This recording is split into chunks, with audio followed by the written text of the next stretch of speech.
ابھی آپ کو براہ راست سے چلیں گے امیر جماعت اسلامی حافظ نعیم الرحمان منصورہ لاہور میں میڈیا سے گفتگو کر رہے ہیں۔ تو یہ زراعت کی گروتھ صرف 0.5% رہ گئی۔ آپ اندازہ کر سکتے ہیں کہ کتنے 100% زراعت کے شعبے میں انہوں نے کمی کر دی۔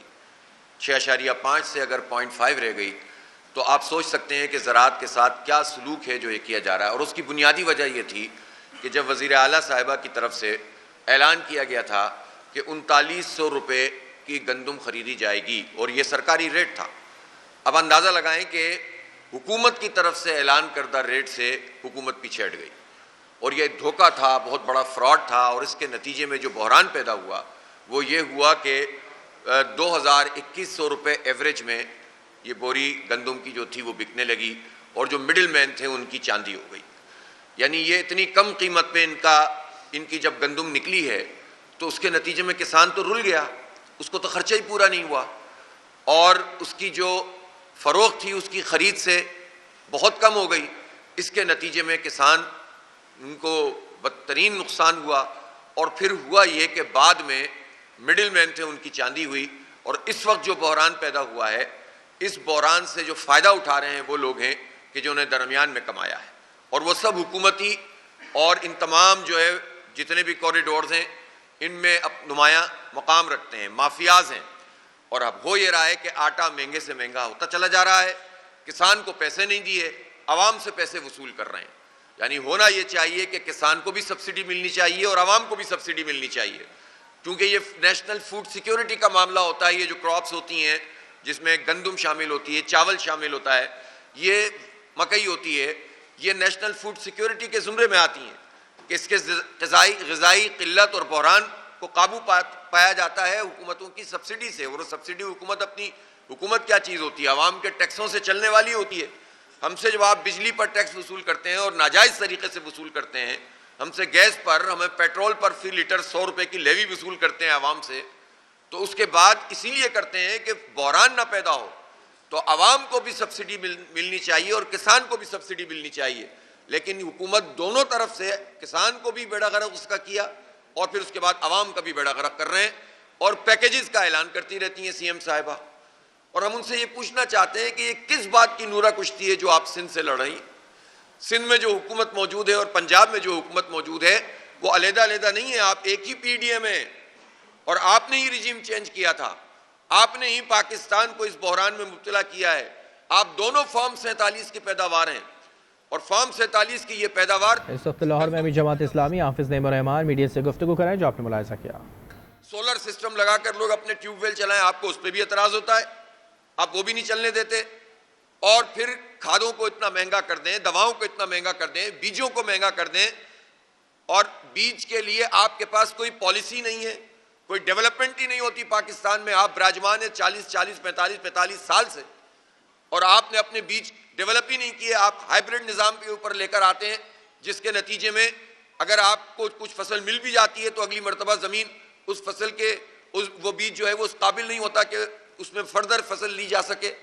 ظاہر سی بات ہے کہ وہ سب ایشوز ہیں جس سے پاکستان کا سب سے اہم ترین جو طبقہ ہے، کسانوں کا طبقہ، جو مزدور کسان طبقہ ہے، وہ رل گیا ہے، وہ پریشان ہو گیا ہے۔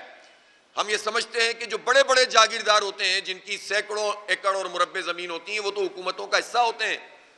97% پاکستان میں چھوٹا کاشتکار ہے، 97% چھوٹا کاشتکار جس کی 12.5 ایکڑ زمین بھی نہیں ہے، کسی کی 1 ایکڑ، کسی کی 5 ایکڑ، کسی کی 7 ایکڑ۔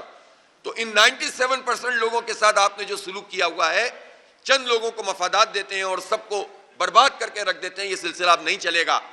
اس لیے اس وقت پاکستان کے غذائی بحران کا اندیشہ ہے 2026 میں، ان سب لوگوں نے ہمیں بتایا ہے۔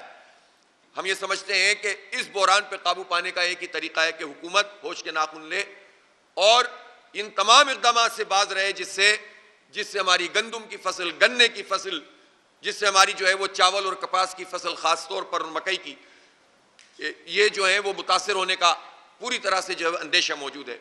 ہمارا مطالبہ یہ ہے، ان سب کسانوں کا مطالبہ یہ ہے کہ گندم کا جو ریٹ ہے وہ 4500 روپے فکس کیا جائے، اور پھر حکومت اس کی خریداری کو ممکن بنائے۔ یہ مڈل مین کے ذریعے سے اور مافیاز کے ذریعے سے کنٹرول کرنے کا نظام ختم کیا جائے۔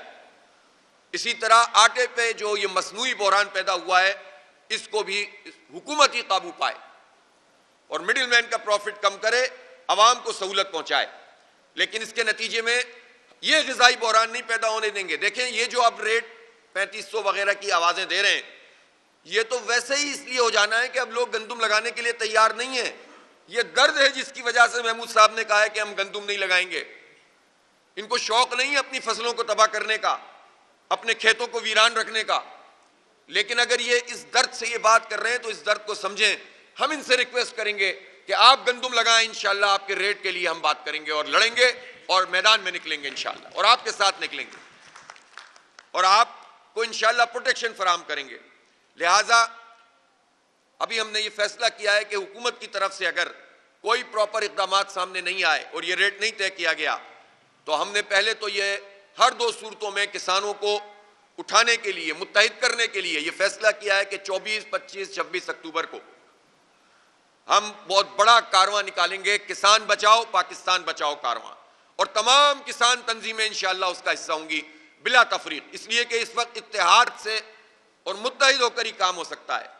جماعت اسلامی کو کسی پوائنٹ اسکورنگ کی ضرورت نہیں ہے، جماعت اسلامی اپنے حصے کا کام کر رہی ہے۔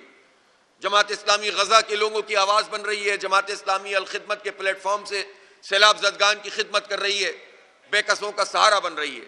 جماعت اسلامی مزدوروں کی آواز بنتی ہے، جماعت اسلامی خود انڈسٹری کی آواز بنتی ہے۔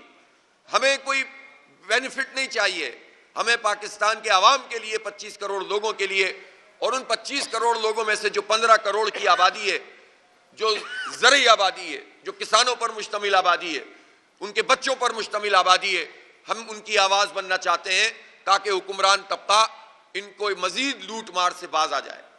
پھر ہمارا مطالبہ یہ ہے کہ جتنے ان پٹ سے ان کو کم کیا جائے، اور خاص طور پر یہ کھاد اور ڈی اے پی وغیرہ جو یہ جتنی بھی ادویات ہیں اور کھادیں ہیں، ان کی قیمت میں 50% کمی کی جائے فوری طور پر۔ تیسری بات یہ ہے کہ جو سیلاب زدگان ہیں ان پر انہوں نے ابھی اعلان کیا کہ 20,000 روپے پر ایکڑ دیں گے، لیکن کوئی میکینزم نہیں بتایا۔ وہی ڈی سیز ایسی کا نظام، وہی اسسمنٹ کا پرانا چکر، وہی اجارہ دار قسم کے لوگ ہیں جو کہ اپنی مرضی سے ان سب چیزوں کو لے کر چلیں گے اور لوگوں کو جو جنون لوگ ہیں ان کو حق نہیں ملے گا۔ ایک تو ہمارا مطالبہ یہ ہے کہ کم از کم 40,000 روپے پر ایکڑ یہ لوگوں کو کمپنسیشن ملنی چاہیے، وہ علاقے جو سیلاب مٹی تبدیل ہو گئی، اس کی حیت تبدیل ہو گئی ہے، اور یعنی اس کے نتیجے میں فصلوں کا بحران ہے۔ کوئی گائیڈ لائن تو حکومت کی طرف سے ہوتی نہیں ہے۔ یہ جب سیلاب کے پانی آئے تو انہوں نے تباہی مچائی ہے، لوگوں کے مویشی چلے گئے۔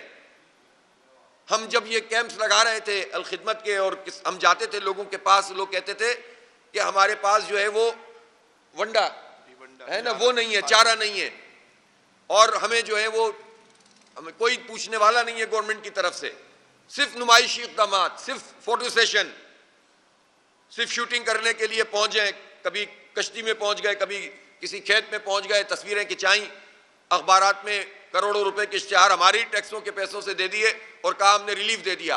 یہ خیراتی پیکج سے مسئلہ حل نہیں ہوگا، پالیسی بنانی پڑے گی، ریٹ فکس کرنا پڑے گا، سبسیڈائز کرنا پڑے گا، اور اس کے ساتھ ساتھ سیلاب زدگان جتنے بھی ہیں، وہ جتنی بھی زمین جس میں سیلاب آیا ہے ان سب کے قرض ڈیفر کیے جائیں اور ان کو سہولت فراہم کی جائے، ان کو بیج میں سہولت سبسڈی فراہم کی جائے۔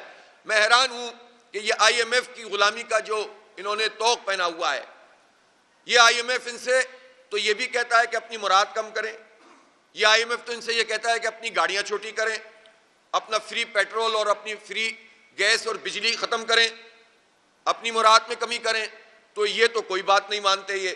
لیکن اگر آئی ایم ایف یہ کہے کہ اپنی ڈیوٹی بڑھا دیں یوریا پہ اور ان پٹس پہ، تو اس کے لیے یہ حکمران طبقہ تیار ہو جاتا ہے۔ ہم آئی ایم ایف کی بھی اس مطالبے کی مذمت کرتے ہیں، اس وقت تو پورا ملک ایک بحران کا شکار ہے، اور آئی ایم ایف کے غلاموں کی بھی مذمت کرتے ہیں کہ یہ اس طرح سے جو عوام دشمن فیصلے ہوتے ہیں وہ تو قبول کر لیتے ہیں، اور جو عوام دوست اور کسان دوست اور مزدور دوست اور بزنس دوست فیصلے ہوتے ہیں ان کو قبول کرنے کے لیے یہ تیار نہیں ہوتے۔ لہٰذا متحد ہو کر انشاءاللہ مقابلہ کرنا ہے۔ تو 24، 25، 26 تاریخ کو کسان بچاؤ پاکستان بچاؤ روڈ کارواں نکلے گا پنجاب میں، اور اس کا دائرہ ہم بڑھاتے رہیں گے۔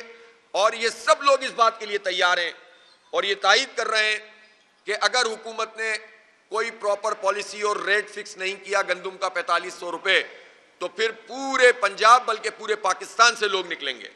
اور ہم اس پالیسی کو بھی نہیں مانتے جو صوبوں کی حد بندی کر دیتے ہیں گندم میں. ضلع بندی نہیں چاہیے, صوبہ بندی اور ضلع بندی جو انہوں نے اس طرح سے کر کے بیڑا غرق کیا ہوا ہے سب, تو صوبہ بندی ہمیں نہیں چاہیے. بین الصوبائی پابندی کو ختم کیا جائے. یہی مطالبہ کے پی والوں نے کیا ہے, یہی سندھ والوں نے کیا ہے اور یہی پنجاب کے لوگ کر رہے ہیں. یہ پنجاب پر رکھ کر کھیلنے کا سلسلہ بند کر دیں madam prime minister, madam chief minister. ویسے تو خیر پتہ نہیں لوگ یہ بھی کہتے ہیں کہ میں نے جو غلطی سے کہہ دیا ہے, اصل میں لوگ یہی کہتے ہیں, لیکن چلیں لوگوں کو کہنے دیں. آپ پرائم منسٹر ہوں یا چیف منسٹر ہوں, ہیں تو فارم 47 والی, تو اس سے فرق کیا پڑتا ہے. اس لیے آپ سے ہم کہنا چاہتے ہیں کہ آپ یہ کام نہ کریں. آپ فوٹو سیشن پر اور آپ جو ہے وہ اشتہارات پر پالیسیاں اور پورا نظام نہیں چلائیں, بلکہ کسانوں کو سہولت فراہم کریں اور اس کے لیے ہم سب مل کر متحد ہو کر انشاءاللہ جد و جہد کریں گے. اسلامی کسانوں کے ساتھ کھڑی ہوئی ہے. میں تو باقی پارٹیوں سے بھی کہتا ہوں کہ وہ کسانوں کی آواز بنے. بدقسمتی یہ ہے کہ پاکستان میں جو پولیٹیکل پارٹیز ہوتی ہیں, چونکہ اس میں یا تو بڑے بڑے جاگیردار اور وڈیرے ہوتے ہیں یا شوگر مافیا ہوتی ہے. یعنی آپ عام دکاندار سے کہتے ہیں کہ ٹیکس نیٹ میں آؤ. میں یہ پوچھنا چاہتا ہوں کہ پاکستان میں شوگر کی جو ٹریڈ کرنے والے جو کمپنیاں ہیں, اس وقت لاہور میں بھی جماعت اسلامی حافظ نعیم الرحمان میڈیا سے گفتگو کریں. انہوں نے کہا کہ جماعت اسلامی جو ہے وہ کسانوں کے ساتھ کھڑی ہے. غلط پالیسیز کے کسان رل رہے ہیں, ان کے پیچھے ہم کھڑے ہیں.